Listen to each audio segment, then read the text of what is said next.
നമസ്കാരം. നമ്മൾ ഇന്നത്തെ കാലത്ത് കല്യാണത്തെക്കുറിച്ച് ഒരുപാട് ചിന്തിക്കാറുണ്ടല്ലേ? പലർക്കും പല സങ്കല്പങ്ങളാണ്. പക്ഷേ ഒരു നൂറ്റാണ്ട് മുൻപേ എങ്ങനെയായിരുന്നിരിക്കും?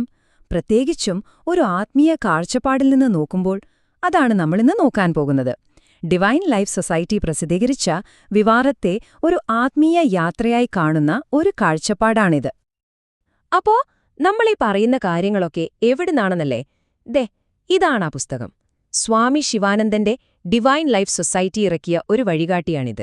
ഇത് ശരിക്കും ഒരു കുടുംബമായി ജീവിക്കുന്നവർക്കു വേണ്ടിയുള്ളൊരു ഗൈഡാണ്. ഒരു 20-ാം നൂറ്റാണ്ടിലെ ചിന്തകളും കാഴ്ചപ്പാടുകളുമൊക്കെ ഇതിൽ കാണാം. ആ ഒരു കാലഘട്ടത്തെ മനസ്സിലാക്കാൻ ഇത് നമ്മളെ ശരിക്കും സഹായിക്കും. ഈ പുസ്തകത്തിന്റെ എല്ലാം ഒരു കാതൽ എന്താണെന്നറിയാമോ? അത് ഈയൊരു വാചകത്തിലുണ്ട്. അതായത്, കല്യാണമെന്ന് പറയുന്നത് വെറുമൊരു സോഷ്യൽ കോൺട്രാക്റ്റ് അല്ല, മറിച്ച് രണ്ടാത്മാക്കൾ ഒരുമിച്ച് വളരാനുള്ള ഒരു ആത്മീയ യാത്രയാണ്. ഭയങ്കര രസമുള്ളൊരു കോൺസെപ്റ്റ് അല്ലേ? വാ, നമുക്കിത് കുറച്ചുകൂടി ഡീറ്റെയിൽ ആയിട്ട് നോക്കാം. ഓക്കെ, അപ്പോ ഈ ഒരു കാഴ്ചപ്പാട് മുഴുവനായിട്ട് മനസ്സിലാക്കാൻ നമ്മൾ 5 കാര്യങ്ങളിലൂടെയാണ് പോകുന്നത്. ആദ്യം വിവാഹമെന്ന ആ ഒരു പവിത്രമായ ബന്ധത്തെക്കുറിച്ച് സംസാരിക്കും. പിന്നെ വീട് എങ്ങനെ ഒരു അമ്പലമായി മാറുന്നു എന്ന് നോക്കും. ദമ്പതികളുടെ റോളുകളും കടമകളും എന്തൊക്കെയാണെന്ന് ചർച്ച ചെയ്യും. അവരുടെ ദൈനംദിന ആത്മീയ ജീവിതം. പിന്നെ അവസാനം ഇതെല്ലാം എന്തിനു വേണ്ടിയാണെന്ന്, ആ ഒരു ദിവ്യത്വത്തിലേക്കുള്ള വഴിയെക്കുറിച്ചും നമ്മൾ കാണും. ശരി, അപ്പൊ നമുക്ക് ആദ്യത്തെ പോയിന്റിലേക്ക് കടക്കാം. ഈ പുസ്തകം പറയുന്ന ഒരു പ്രധാന കാര്യം എന്താണെന്നാൽ, വിവാഹം എന്നത് ഒരു എൻഡ് പോയിന്റ് അല്ല, അതായത് അതൊരു ലക്ഷ്യമല്ല, മറിച്ച് അതിലും വലിയൊരു ലക്ഷ്യത്തിലേക്കുള്ള ഒരു വഴി, ഒരു യാത്ര മാത്രമാണ്. ഈയൊരു ഐഡിയയുടെ എല്ലാം ബേസ് എന്ന് പറയുന്നത് ഗൃഹസ്ഥാശ്രമം എന്ന സങ്കല്പമാണ്. നമ്മുടെ ജീവിതത്തിലെ 4 ആശ്രമങ്ങളുണ്ടല്ലോ, അതിൽ രണ്ടാമത്തേതാണ് ഈ ഗൃഹസ്ഥാശ്രമം.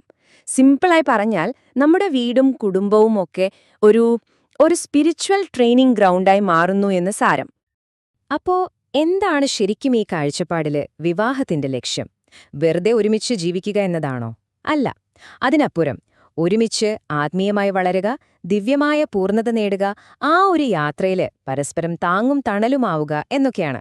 ഏറ്റവും ഇൻട്രസ്റ്റിംഗ് ആയിട്ട് തോന്നിയൊരു കാര്യം, ഇതിനെ അമർത്യതയിലേക്കുള്ള കവാടം എന്നാണ് വിശേഷിപ്പിക്കുന്നത്.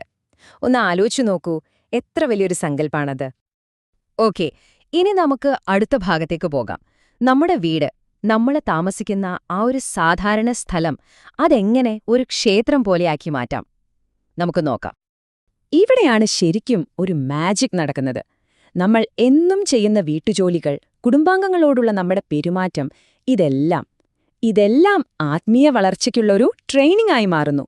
അതായത്, വീടെന്ന് പറയുന്നത് വഴക്കിടാനും തർക്കിക്കാനുമുള്ള ഒരു യുദ്ധക്കളമല്ല, മറിച്ച് നമ്മളെ തന്നെ മനസ്സിലാക്കാനും നിയന്ത്രിക്കാനും പഠിക്കാനുള്ള ഒരു കളരിയാണ്. അപ്പോൾ ഈയൊരു മനോഭാവം എങ്ങനെ ഉണ്ടാക്കിയെടുക്കാം? അതിന് ഈ പുസ്തകത്തിൽ പറയുന്ന ഉപദേശം വളരെ സിമ്പിളും പക്ഷെ വളരെ പവർഫുള്ളുമാണ്. ഒന്ന് ആലോചിച്ചു നോക്കൂ. നമ്മൾ താമസിക്കുന്ന വീട് നമ്മുടേതല്ല, അത് ഭഗവാന്റെ വാസസ്ഥലമാണ്. നമ്മളതിലെ കാര്യസ്ഥർ മാത്രം. ആ ഒരൊറ്റ ചിന്ത മതി, നമ്മുടെ എല്ലാ പ്രവൃത്തികളും വീടിനോടുള്ള നമ്മുടെ കാഴ്ചപ്പാട് വരെ മാറും.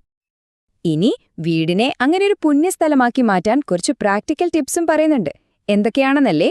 ഒരുമിച്ചിരുന്ന് പ്രാർത്ഥിക്കുക, എല്ലാ കാര്യങ്ങളിലും ധർമ്മം പാലിക്കുക, പിന്നെ മുറികളിലൊക്കെ പുണ്യാത്മാക്കളുടെ ചിത്രങ്ങൾ വെക്കുക, അങ്ങനെ പലതും. എന്തിനേറെ, നമ്മുടെ ചെലവുകൾ നിയന്ത്രിക്കുന്നതും ഒരു നല്ല സ്വഭാവം വളർത്തിയെടുക്കുന്നതും വരെ ഇതിന്റെ ഭാഗമാണ്.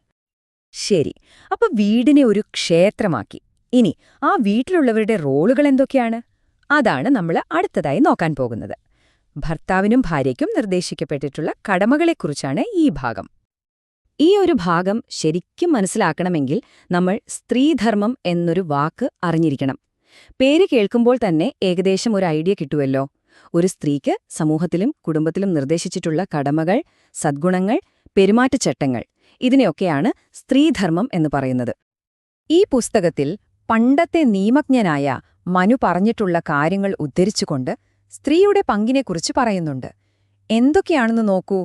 വീട്ടുജോലികൾ സന്തോഷത്തോടെ ചെയ്യുക, വീടും വസ്ത്രവുമൊക്കെ വൃത്തിയായി സൂക്ഷിക്കുക, അധികം പണം ചെലവാക്കാതിരിക്കുക, ഭർത്താവിന്റെ അച്ഛനമ്മമാരെ സേവിക്കുക, വിനയത്തോടെ പെരുമാറുക, അങ്ങനെ പോകുന്നു ആ ലിസ്റ്റ്. ഇത് തീർച്ചയായും ആ ഒരു കാലഘട്ടത്തിലെ സാമൂഹിക സാഹചര്യങ്ങളെയാണ് കാണിക്കുന്നത്. സ്ത്രീകൾക്ക് ഉണ്ടായിരിക്കേണ്ട ഗുണങ്ങളിൽ ഏറ്റവും പ്രധാനപ്പെട്ടതായി ഈ പുസ്തകം എടുത്തു പറയുന്നത് വിനയത്തെയാണ്. വിനയമില്ലാത്ത സ്ത്രീ സുഗന്ധമില്ലാത്ത പുഷ്പം പോലെയാണ് എന്ന ഈയൊരു വാചകം തന്നെ മതി അതിന് എത്രത്തോളം പ്രാധാന്യം കൊടുത്തിരുന്നു എന്ന് മനസ്സിലാക്കാൻ. പക്ഷെ ഒരു മിനിറ്റ്, ഈ കടമകളെല്ലാം ഭാര്യയ്ക്ക് മാത്രമാണോ? അല്ലേ അല്ല. അവിടെയാണ് ഈ ബന്ധത്തിന്റെ ഒരു ബാലൻസ് വരുന്നത്. ഭാര്യയ്ക്ക് കടമകളുള്ളതുപോലെ തന്നെ ഭർത്താവിനും വളരെ വ്യക്തമായ ചില കടമകളുണ്ട്. ഭാര്യയെ മതപരമായ കാര്യങ്ങൾ പഠിപ്പിക്കുക, അവളുടെ ആത്മീയ വളർച്ചയെ സഹായിക്കുക, അവളൊരു ദേവിയെപ്പോലെ ബഹുമാനിക്കുക, പിന്നെ ഏകപത്നി വ്രതം പാലിക്കുക. ഇതൊക്കെ ഭർത്താവിന്റെ ധർമ്മമാണ്. അപ്പോ ഇതൊരു വൺ സൈഡ് ട്രാഫിക് അല്ല, പരസ്പരം പൂരിപ്പിക്കുന്ന ഒരു പങ്കാളിത്തമായാണ് ഇതിനെ കാണുന്നത്. ഓക്കെ, അപ്പോ നമ്മള് റോളുകളെക്കുറിച്ചും കടമകളെക്കുറിച്ചുമൊക്കെ സംസാരിച്ചു. ഇനി കുറച്ചുകൂടി പ്രാക്ടിക്കലായിട്ടുള്ള കാര്യങ്ങളിലേക്ക് വരാം. ഇതൊക്കെ എങ്ങനെ നമ്മുടെ ഡെയിലി ലൈഫിൽ കൊണ്ടുവരാം? അതാണ് നാലാമത്തെ ഭാഗം. തിരക്കുള്ള ജീവിതമല്ലേ നമ്മുടേത്? ഇതിനിടയിൽ എവിടെയാ സാധന ചെയ്യാനൊക്കെ സമയം അല്ലേ? അതിന് വളരെ എളുപ്പമുള്ളൊരു വഴിയാണ് ഈ പുസ്തകം പറയുന്നത്. വെറും 4 സ്റ്റെപ്പുകൾ. ദിവസത്തിൽ പല തവണ ഒരു 1-2 മിനിറ്റ് കണ്ണടച്ചിരിക്കുക. ഈശ്വരനെ ഓർക്കുക, മനസ്സിലൊരു മന്ത്രം ജപിക്കുക, പിന്നെ നമ്മൾ ചെയ്യുന്ന എല്ലാ ജോലിയും ഭഗവാന് സമർപ്പിക്കുക. അത്രയുള്ളൂ. ഇടയ്ക്കിടെ ഒരു മിനിറ്റ് ബ്രേക്ക് എടുത്ത് ദൈവത്തെ ഓർക്കുന്നത് പോലും വലിയൊരു സാധനയാണ്. ഇതിന്റെ എല്ലാം പുറകിലുള്ള ബേസിക് പ്രിൻസിപ്പിൾ എന്താണെന്നോ? കർമ്മം തന്നെയാണ് ആരാധന എന്നത് തന്നെ. നമ്മൾ ചെയ്യുന്ന ഓരോ ജോലിയും, അത് ഓഫീസിലെ പണിയായാലും അടുക്കളയിലെ പണിയായാലും, അതിനെ ഒരു ആരാധനയായി, ഒരു യോഗയായി മാറ്റാൻ പറ്റും. അപ്പോൾ പിന്നെ നമ്മുടെ ജീവിതം മുഴുവൻ ഒരു ആത്മീയ സാധനയായി മാറും. ഇനി ചിട്ടയായ ഒരു ഡെയിലി റുട്ടീനും നിർദ്ദേശിക്കുന്നുണ്ട്. രാവിലെയും വൈകുന്നേരവും കുറച്ചു സമയം പ്രാർത്ഥനയ്ക്കായി മാറ്റിവെക്കുക, നല്ല പുസ്തകങ്ങൾ വായിക്കുക, കുറച്ചുനേരം ധ്യാനിക്കുക, വിളക്ക് കത്തിക്കുക. ഇതൊക്കെ അതിന്റെ ഭാഗമാണ്. പിന്നെ ഓരോരുത്തർക്കും അവരവരുടേതായ ഒരു പ്രാർത്ഥനാ മുറിയോ അല്ലെങ്കിൽ ഒരു ചെറിയ പ്രാർത്ഥനാ സ്ഥലമോ ഉണ്ടാകണമെന്നും പറയുന്നുണ്ട്. ശരി, നമ്മളിപ്പോ ഒരുപാട് കാര്യങ്ങൾ കണ്ടു. ഇനി അവസാനത്തെയും ഏറ്റവും പ്രധാനപ്പെട്ടതുമായ ചോദ്യം: ഇങ്ങനെയൊക്കെ ജീവിച്ചാൽ അവസാനം എന്ത് കിട്ടും? എന്താണിതിന്റെ എല്ലാം പരമമായ ലക്ഷ്യം? നമുക്ക് നോക്കാം. ദിവ്യത്വത്തിലേക്കുള്ള പാത. അപ്പോ എന്താണീ ദിവ്യജീവിതം? പുസ്തകം അതിനെ നിർവചിക്കുന്നത് വളരെ മനോഹരമായിട്ടാണ്. അത് വെറും പ്രാർത്ഥനയും പൂജയും ഒന്നുമല്ല. ഒന്നാമതായി ദയയും ഔദാര്യവും വിനയവും സഹിഷ്ണുതയുമൊക്കെ നമ്മുടെ സ്വഭാവത്തിന്റെ ഭാഗമാവുക. അതാണ് ദിവ്യജീവിതം. അടുത്ത പടി എന്താണെന്നോ? സേവനം. പാവപ്പെട്ടവരെയും രോഗികളെയും സഹായിക്കുമ്പോൾ അവരെ വെറും മനുഷ്യരായിട്ടല്ല, മറിച്ച് എല്ലാം ഈശ്വരനാണ് എന്നൊരു മനോഭാവത്തോടെ സേവിക്കുക. അതും ദിവ്യജീവിതത്തിന്റെ ഭാഗമാണ്. അവസാനമായി പൂർണ്ണമായ സമർപ്പണം. നമ്മൾ ഈശ്വരനിൽ ജീവിക്കുക. നമ്മുടെ ജീവിതം അവിടുത്തെ ഒരു ഉപകരണം മാത്രമാണെന്ന് തിരിച്ചറിയുക.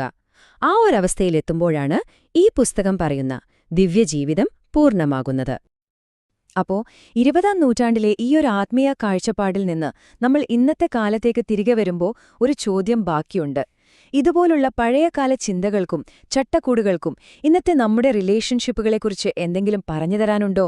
നമ്മുടെ കാഴ്ചപ്പാടുകളെ കുറച്ചുകൂടി മെച്ചപ്പെടുത്താൻ അതിന് സാധിക്കുമോ? എന്തായാലും തീർച്ചയായും ചിന്തിക്കേണ്ട ഒരു കാര്യം തന്നെയാണത്.